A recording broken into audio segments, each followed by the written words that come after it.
Hey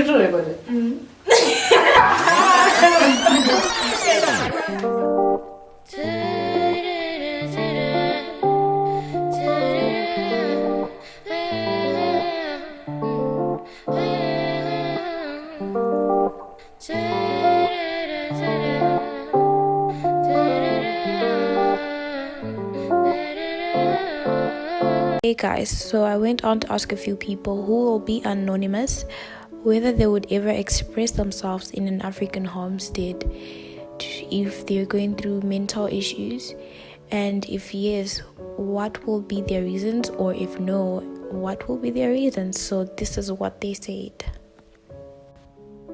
Yes, because you'd want to talk to someone about it and not be judged too bad to talk to than your parents. Yes, I would, because in my family already we've had one case of a family member who was mentally ill. So I feel like there's no stigma because everybody went through it. And yeah, I feel like my family would support me because they've learned how to cope with it. Yes, because I wouldn't have to go through it alone, and I think they would help me cope with it. For me, I don't think I would actually talk to my parents about it because I don't think they actually know what mental health issues are. I'm sure if I start telling them about ADHD and all the mental illnesses, they will start looking at me funny and be like, huh? But that being said, it's difficult for them to comprehend all the things that are associated with those things because they grew up in a different timeline, and for them, those things are not actually some things that you're supposed to worry about. If you get stressed, if you get what, you just gotta pray about it and shit will be alright. Yes, I would tell my family because I think that's where I can get more support, and because they know me much better. Growing up, I experienced many people going through different mental illnesses, and all they were being told is that you want attention, you're watching too much white people TV shows. I mean, what? Yeah, so these people would be disturbed mentally, and this will even affect their spiritual life and physical life. And I would personally want my kids to know that if you're not okay mentally, speak up about them, seek help, talk to someone, and this will help you in any aspect of your life. Just don't be there like, no, they won't understand, no, it's not common, it's not a common disease. Speak up about them. These things are real, and mental illnesses can kill you one way or another, and you actually need real help. I know I was asked to share a voice note, but I wanted to, show my pretty face. I think mental health is an important topic that you should open up to people, so I'm a yes for that. And I would personally open up to my family because I'm comfortable talking to them about what I'm going through. And also, I think like as a person, you should just find within your support system somebody to talk to. It doesn't have to be your mom, it doesn't have to be your sister. It can even be like your distant aunt that you have a good relationship. Hey guys, welcome back to my YouTube channel. We're back again with another video from last week. I'm with my mom and I'm with my aunt, my mom's sister. Thank you guys for the love and support that you showed in the last video. I really appreciate it, and that's why we are back again. So today's topic is views on mental health in the Black community, especially Africans. I got a lot of questions on that, so that's why I decided to talk about it today. So my first question is, why is there so much stigma on mental health in our Black communities? Why isn't it like something that's easy to accept? Mental health, it has always been there in our communities from time immemorial, and a lot of people, many families will have an affected person, but it was something which people associated with witchcraft, and they wouldn't say it's something which can happen to someone normally. They would expect it to have someone is having mental issues because was bewitched by usually relatives or something. They would go and approach a witch doctor. The witch doctor would tell them a lot of stories, and as a result they never accepted mental health is normal, like in other European communities where you see their mental health specialists and it's accepted and people are treated. And in our local community you find a few people who have been treated, and some people are never treated. They will be hidden away in a cupboard or somewhere in the house. People will never know the person, will grow old until the person dies, which is a very sorry sight.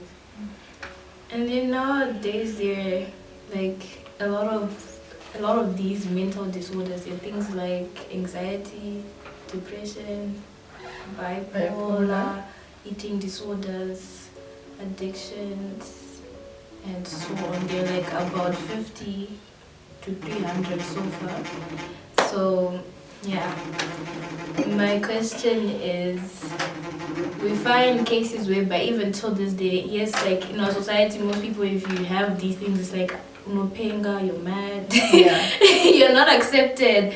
But then nowadays you have cases whereby, okay, you realize there's something wrong with you, and then you approach your parents or you want to talk to someone, but then people don't really understand, so people tend to not express themselves.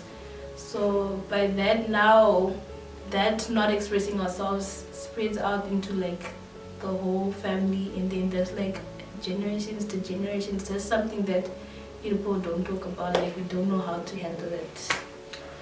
Okay, I think the biggest problem in our society as Africans is we have never accepted that there is illnesses like bipolar, especially bipolar, depression, even the mental health, to understand that we all react to different things in the society differently as a person, and what affects every individual in a family is different from the next.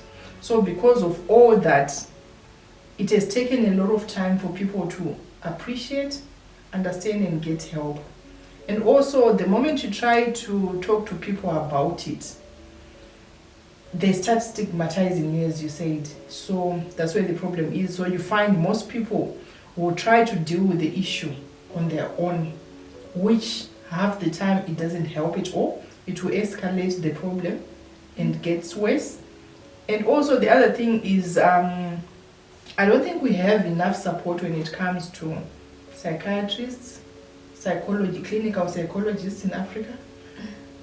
Because in other European countries or other world countries, they have those services, whereas here, I think if you really think how many psychologists, clinical psychologists we have in Zimbabwe who can actually help, and how many people have access to those services as well. So and also because of our tradition, we've always linked mental health to witchcraft, as she alluded to. And so we resort to going to traditional healers. If you don't go to traditional healers with all these mega churches sprouting all over, we resort to those, and you're told your uncle bewitched you, your mother-in-law or someone has bewitched you. It's always the case. And because you are so desperate to find a solution to your problem, we tend to believe those more than actually seeking help or someone who can talk to us, a properly trained and qualified person to resolve our problems. And also it's being escalated by the societal issues we're facing. If you look in the past probably 20 years, there's so many divorces, there's so many abuses in all sorts of forms, being it rape and all sorts of things. You find maybe a child was raped by a father or a stepfather or an uncle or someone. She probably approaches the mother, tells the mother, but the mother, because of the society, she tells the child not to tell anyone, and it will keep on happening to the child, especially girls. And then this girl child will just keep to herself. She gets depressed. She doesn't have anyone to talk to about it. And in the end, it becomes such an issue as she's growing up. She's not a normal person because of all this that has happened to her. It's escalating because of the problems we're facing, especially in Zimbabwe. If we take Zimbabwe, for instance, the economic situation we've had probably ever since we had independence has been getting worse by the day. And people are trying to deal with all the issues, the economic issues, how to fend for your family. It's been issues, getting the children to school. It's one thing after another. So you find a lot of people are dealing with mental health issues at different levels. And half the time, I wish people could be able to open up, talk about it. But probably because of our upbringing, we never had that platform where one can actually come and say, hey, mom or dad, I think I have this issue. I think when it comes to that, like especially with our generation, it's very much different, because for us, we're now like in our 20s, like the 90s kids, all of us, we're either in our the 90s kids. We're now in like between our 20s to just 30, and facing economic pressures that are coming up these days. Like I feel like we're facing like more challenges than compared to your generation, in a way, when it comes to like upbringing, like when it comes to financial situations and just trying to figure out who you are, especially in this society, compared to the 2000 kids on a mixed scene and stuff, because I feel like they're more open. Mixing even talks a lot compared to all of us. And if you look at like kids in our family, whatever, people aren't as that loud. People are more like reserved compared to like the new kids that are more outspoken. I don't know, but yeah, I can never walk up to my mom and be like, Mom, I have a problem. This is what I'm going through. This is what I'm going through. I'm pregnant. Yes, because you're scared of the whole judgment, and sometimes pressure from home as well that contributes to these things. And some people don't know how to handle it very well. Actually, mental health usually is alluded to lack of resources. Like in our country, we don't have enough human resources and specialists, and actually the governments don't have resources, and they don't have personnel who can take it seriously like other governments, and it's a problem. And on the generations, it's not just the 90s here. You feel like they've the problems. Us, like people who were born in the 60s, we also have our own problems. We had to fend ourselves. Our parents never not necessarily had interest, but they didn't know what to do. I think they didn't know what to do. When we had our own education, you had to find your own way. Like I have a friend, for example, he went on in the rural areas, grade 1 to 7. The dad was a headmaster, the mother was a teacher, but when he finished grade 7, they expected him not to go to high school. They wanted him to go for a carpentry course, and then he would work as a carpenter. But fortunately, he had a clever grandmother who pushed for him, and then he went to a boarding school. And imagine at the boarding school, it was like another city away from his rural home, a new place with all strangers. The dad just dumped him there at Form 1. Up to Form 6, he never followed up or knew what was happening exactly. It was him. Fortunately, it was a Christian school, a Catholic school, so he had to go through the priest. They thought he was orphaned, and then and he was look after you, you work for your school fees and stuff. He was looking after the school fees, and we have so many examples. People in our generation who had to work. They never like come to school or get interest on exactly what is happening. It was their generation. That was we actually suffered a lot. And as soon as you finish school, you have to look after all your siblings. You have to help, assist them, pay their fees, do everything, which is like a non-starter in this current generation. People who were born in the 80s or 90s, and some people born in the 70s, they never experienced what we people born in the 60s, 50s, they have quite a different experience. They actually fended for themselves. One is because of the situation at home. Usually your parents are not educated enough, or they are poor. Everyone wanted to, but once you have achieved something big, they would appreciate it, and they would be so happy and share the moments with their other peers and stuff. So it was a problem. And actually you wouldn't even think of mental health. What you want to think is to push to improve your life. That's what we targeted for, to improve our life. No one would look after you. We looked after ourselves. But I think also in our generation, we didn't have all these internet and sophisticated gadgets that we have. You find in your generation there's a lot of cyberbullying, there's a lot of stigma through the WhatsApp groups, either as you're left out with your friends, they don't want to associate with you for a certain reason, which we never had, because during our time you would play with anyone. Like if it was you lived in the same streets, all of the girls in that streets which were the same age as you, they were your friends. The same at school, you would find, yes, there was bullying here and there, but it wasn't as bad as it is now. You find you have a lot of problems and issues that you deal with, as you said, because of all these things like the WhatsApp groups, the Facebook thing, and all these new technologies that you have. During our time, I remember, we also had to deal with a lot, but I wouldn't say it was mental health. I remember from Form 1, I would go to school by myself. 3 months there, no one follows up, no visit, nothing. I would figure out how to come back home with my everything, my trunk, my luggage and everything by myself. Get home. No one would even say, oh, how did you come or anything. They expected you to come home.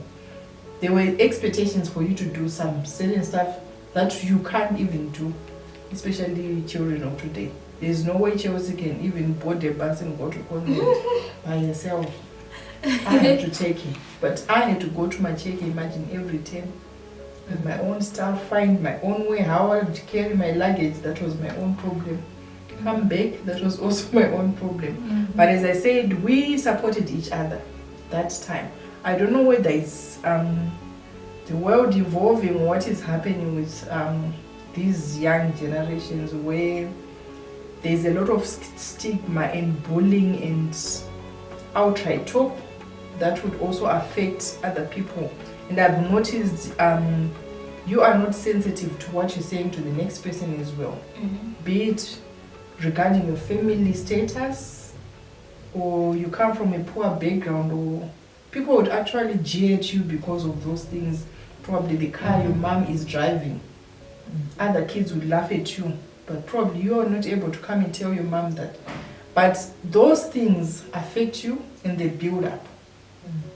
So trying to deal with all those issues by yourself, that's where the problem is, because we don't talk about it, or probably you talk about it and then I'm also frustrated because of the economic situation that we have at home. I'll just not answer you appropriately. So yeah. The other thing that I got from most people was, okay, fine, I think everyone has a past and the trauma, but there are people who would actually have the guts to go, like now, they would try to approach their parents to talk about it. We live now in a more outspoken world. Like I feel like now people speak their mind out more than before. So there are people who actually have the guts whereby, okay, let me go and talk to someone at least at home, and next thing it's like maybe urkundinetsa or like things like that. They make it seem like what you're trying to address doesn't matter, and now you're forced to go back. I think I always urge children of today to be friends with their parents, because there's no other family support like in older days where people had family support. And the only person which you have to share whatever is troubling you, whether you feel kutuchas or aneta or you are going to be a problem, it doesn't matter, but at least be heard, and don't be like in your own cocoon and then try to solve your own problems. When there's a problem, it's better to talk about the problem, and you never know, maybe it's not even a problem. But then the other thing is, yes, you want to be close and all best friends with parents, but in the African communities there's a thing, I think that every parent has said it, Kuti, I'm not your friend. I'm not your friend. I'm your parent. And so you don't know how to like jump that border between, okay, you're saying you're my parent, you're not my friend, but sometimes when I want to approach you is, you know, as a friend. Oh, okay. It also depends on what approach you're using as a person. It depends on how your approach as well as a child. And the relations, they just don't start when you have a problem. Let's have a relationship starting from you being a child and hotelera as well. Because we cannot just have a relationship where it starts when you have a problem. Okay, as a mother, I will not ignore you, but for us to have an amicable relationship, it goes beyond you having a problem. We have to start somewhere. We have to start by working together, understanding each other, understanding your parent as well. What is affecting you? What is going through here? You know, sometimes we struggle even to bring food on the table. Some struggle even to pay the school fees. So it's your attitude towards all those problems she is also facing. It's a two-way traffic for me. You understanding your parents, and I also understanding you. That's where we start the relationship. So it's not just about you all the time. It's also about what is my mother going through? Why is she reacting like this? And try to talk to her. Have conversations where you talk freely. And I know we were not brought up that way, but we try. We are really trying, because, you know, as a parent, you copy what your mother was doing. But obviously she also made her own mistakes. I also make my mistakes when I'm bringing up my children. But I try by all means to ensure that I'm being the best mother I can be to my children. And probably it's not the best way to raise a child as well, but I will be trying. There is no mother who have an intention to leave your child going astray, having depression. I don't think so. But obviously it's the misunderstanding between me being a parent that I am and what is frustrating me, and probably taking it out on the children as well. So I need to make a conscious decision every time I'm talking to my kids. How do I react to them? What is the problem? How do we solve the problems that we have at hand? And also try to understand. And also you as a child, you have a duty to do that too. Understand what your parent is going through, because the dynamics are so different in each family. Stop comparing what is happening to the other family to your family, because all families are different. That, I think, will also help a lot. And also the other thing is we are learning as we're going, especially when it comes to things like, I know children from a young age who suffers from, what do you call it? Not depression, the other... Anxiety. We don't understand these things. Sometimes it takes a lot, or someone's eye, to say, okay, this child's behavior is not normal. We need help. We don't understand that because we're not brought up that way and we're probably not educated enough to. We're trying these parenting skills and you learn something new every time. So it's not just about the child coming to the parent. It takes two people to come together to make the relationship work. And it's a lot of effort, to be honest. Understand the dynamics in your family. What is causing all that, or probably drifting you apart. Try to bridge the gap. Talking to each other, approaching your mother. I'm sure if you do it 3-4 times, okay, no needs a first time. Come back again. And again with the same issue until I understand that you're calling out for help. This is how I think. So just to conclude it off, because the lighting is is getting bad. What ways can we improve ourselves from both parents and children? Communication is key. I know a lot of parents, we not the best of communicators because we have a lot on our minds, either from work or from the other partner in the family, be it a dad or the mom. So half the time, without realizing it, we take it out on the kids. So it takes a lot of effort from both parties to build the relationship. We try as we go, and as a child, if you need help, shout as well. Don't keep to yourself. Even if you are being bullied at school, you know, half the time some parents will be shocked to hear what happened to their kids at school years later, but that child never told you anything at all. You see, that's where the problem is. You try to deal with these issues by yourself, or probably tell a friend if you have a friend, or another person who cannot even help you at all.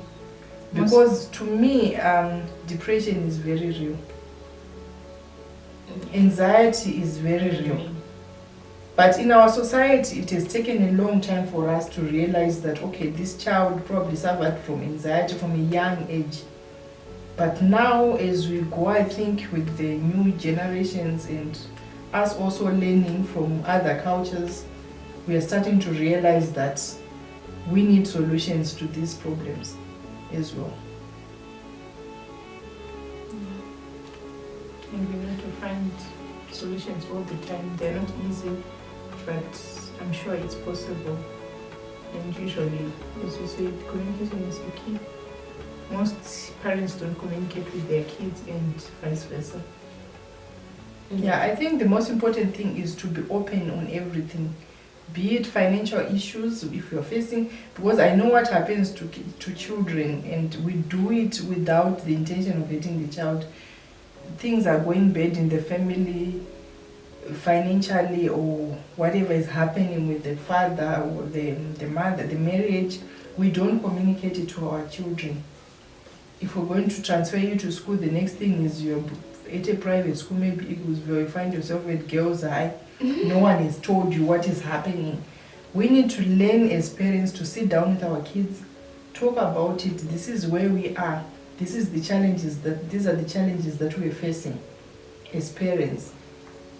That, I think, will also help a lot to understand what is happening in the family. And also children, I know you always want to be that child, but it's not always easy for the parents. We try our best that you go to good schools, that we give you the best of education and everything else. But if you keep on comparing with your rich friends, I don't know how they acquired their money, or they've been blessed, well blessed, it's a problem as well. Because you'll be depressed that why can't I have this? My friend has got this type of life, but I don't have this. It also adds to the problem that we face. Yeah. I guess. My camera is all dark.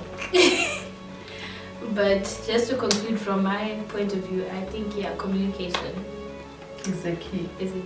I suck at communication. I started communication. The next thing, don't go into a bubble. I suck at communication. I I'm bad at that, but I think these days I'm trying. I do try. You do. I have a YouTube channel. Yeah. So I do try to talk more. And speak your mind, whether I will. Because sometimes I think, I don't know, you really want to talk, but it's hard. It's hard to talk, but because it's not something that was always normal to just. Yeah, and also learn to speak your mind out. Yeah. Be whether you get a negative feedback or a positive. It's the same when you're going out into the corporate world out there. One day you will be working, or you have your own company. You have to learn to. Negative or positive responses is not always something that is positive that will always come your way. Yeah. Learn to accept people's views on issues. That is also very important, because your view might be different from my view, but it doesn't mean you are wrong, it doesn't mean I'm right, it doesn't mean I'm wrong or you are right. Anyways, this is the end of our video. I don't want to make it too long, but I hope you guys learned something, and do share your thoughts and views in the comments below, and don't forget to like, comment and subscribe. Subscribe and like. Don't just be a viewer, just subscribe. It's for free. So anyways, thank you. I will see you guys in my next video. Bye. Bye.